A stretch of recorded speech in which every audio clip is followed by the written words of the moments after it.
predictions. Number one on your list is about Bitcoin. You know, we just wrapped up this series on the 12 days of Bitcoin. You say, look, you bet by next year New York City is going to have its first Bitcoin ATM. Absolutely. You know, Bitcoin is huge right now, and there are so many opportunities for entrepreneurs looking to get in this space. I think that you are going to see the first Bitcoin ATM in New York City. You saw the first one happen in Vancouver earlier this year. Right. It did $1 million in transactions in the first month.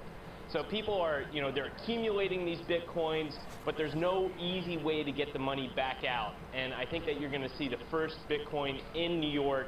There's so much financial transactions happening there. It's a great opportunity for an entrepreneur. But but this is also because you mine Bitcoin, right? I mean, you are a proponent of Bitcoin. I am a Bitcoin miner. I've got a rig at home where I'm basically cracking code all day long. I'm mining the Bitcoins and I'm accumulating Bitcoins because I think ultimately Bitcoins are going to continue to appreciate in value. There's a huge opportunity here, big market. You made money on Bitcoin so far? I have. How much? Can you say? I don't like to talk about the exact numbers. You know, they're still relatively small. But, you know, this is really looking at a longer-term view. And I think that you've got a currency here that is finite in the amount of Bitcoins that are going to be mined.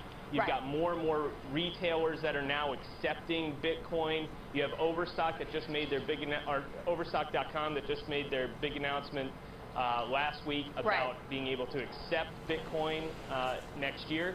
So I think you're going to see more and more people that are getting on board and looking to take advantage of opportunities with Bitcoin. Okay, you've had your other predictions. I want to get through those too. This one's interesting, and certainly people have talked about this, where cable operators